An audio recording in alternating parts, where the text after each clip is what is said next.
The Polygon Xstrata and the Trek Marlin are two of the most popular entry to mid-level hardtails on the market. But how do they stack up against each other when it comes to geometry, components, and overall ride feel? Well, I've been fortunate enough to spend a good bit of time on both bikes, and today I'll be sharing my experience with each. I'll be pitting the latest 3rd gen Trek Marlin models up against their Polygon Xstrata counterparts, comparing things like frame quality, components, and overall value. We'll look at 3 matchups: the Marlin 5 versus Xstrata 5, the Marlin 6 versus Xstrata 6, and the Marlin 7 versus Xstrata 7.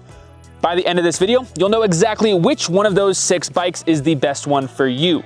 But before we get started with that, let me know in the comments what comparison you'd like to see us do next. The Trek Marlin 5 and Polygon Xstrata 5 are both great entry-level options for anyone looking to hit the trails without spending a fortune. Both bikes are built around aluminum frames, but the Polygon is a bit lighter, coming in at 31.5 pounds or 14.3 kilograms, whereas the Trek is about 2 pounds or 1 kilogram heavier, which largely comes down to the component differences I'll be talking about in a little bit.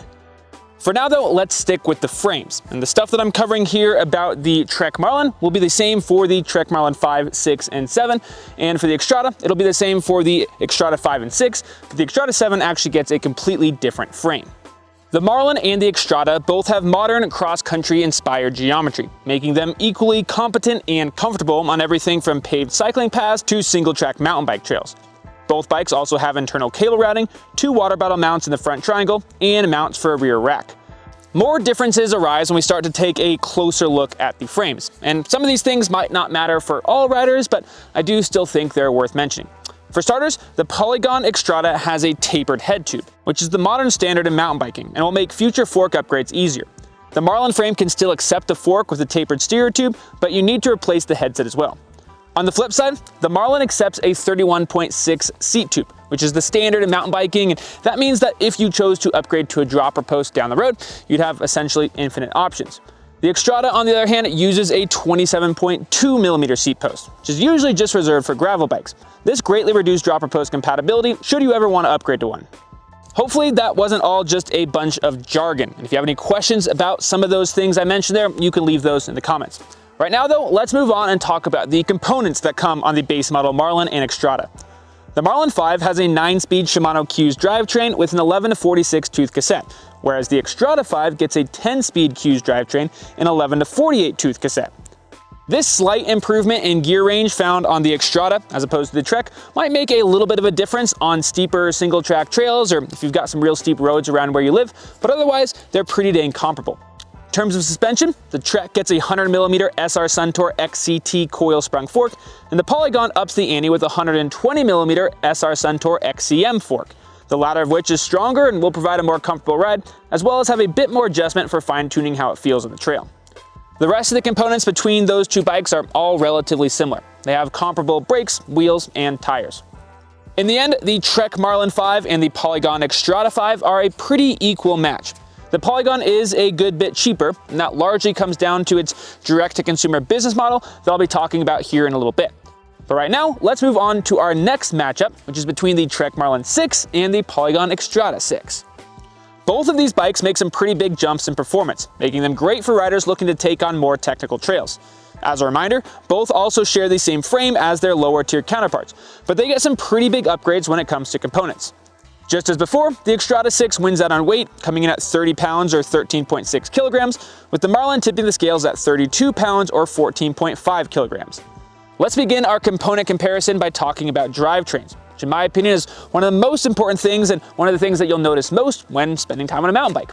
The Trek actually gets the same 10-speed Shimano Q's drivetrain we saw on the Polygon Xstrata 5 a second ago, and the Polygon Xstrata 6 gets an upgrade to the 11-speed Q's drivetrain.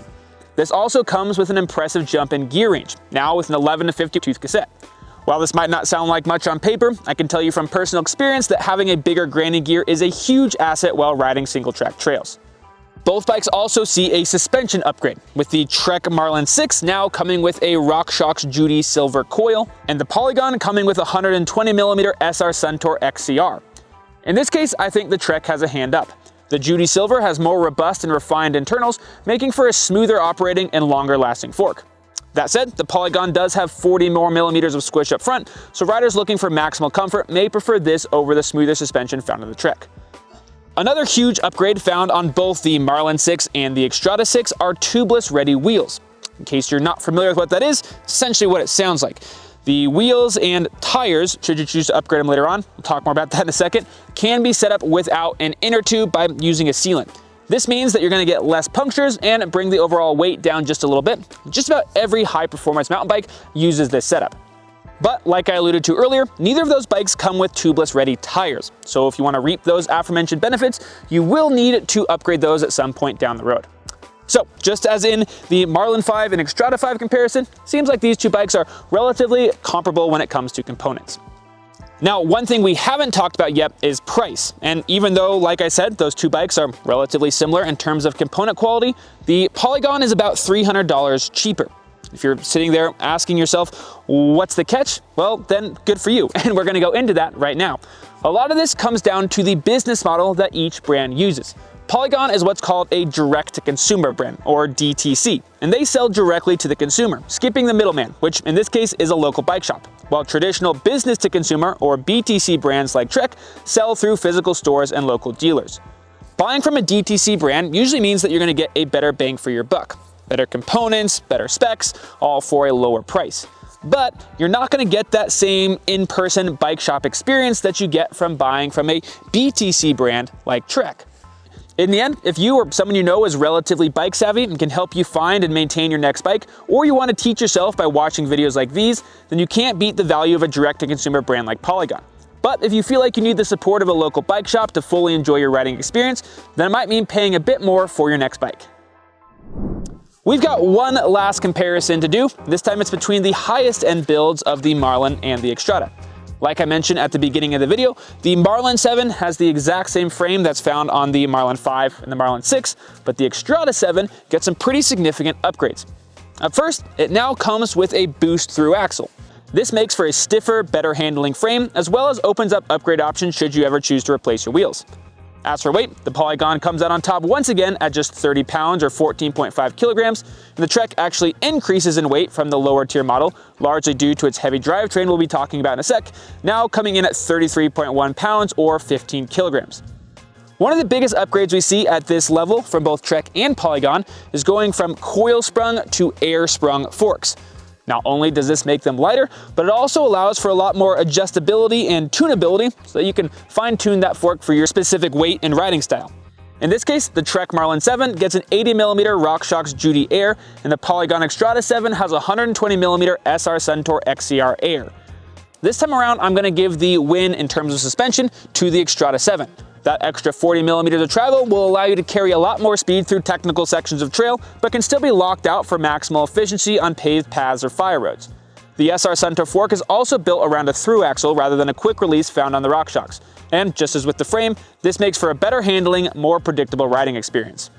Both bikes also see a pretty big upgrade in terms of drivetrain. The Trek Marlin 7 gets a 12-speed SRAM SX group set, whereas the Polygon comes with a 12-speed Shimano Deore drivetrain. In my experience, Shimano Deore provides smoother, more reliable shifting than SRAM's NX and is also lighter, so another +1 for the Polygon. I mentioned the benefits of a tubeless setup in the last segment, and I'm happy to say that both the Trek Marlin 7 and the Polygon Xtrada 7 come with tubeless ready wheels and tires, so they should be ready to set up right off the bat. The Trek also ups the ante by including a dropper post, which allows you to raise and lower your saddle on the fly.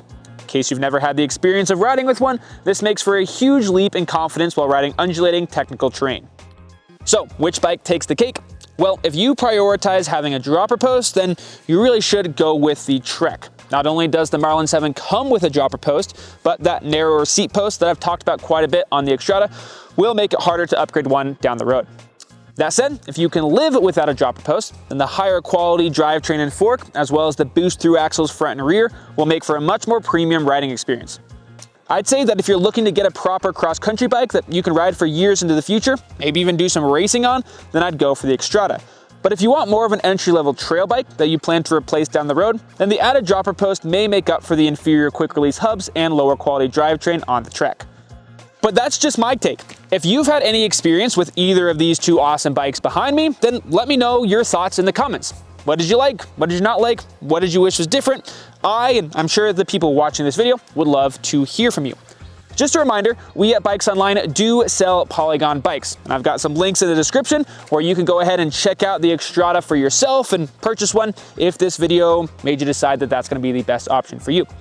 If you have any more questions about the Trek Marlin or the Polygon Xstrata, you can leave those in the comments as well. And if you haven't done so yet, I'd appreciate it if you subscribe to the Bikes Online channel and like this video. After you've done that, you know what to do. Get out there and get ripping.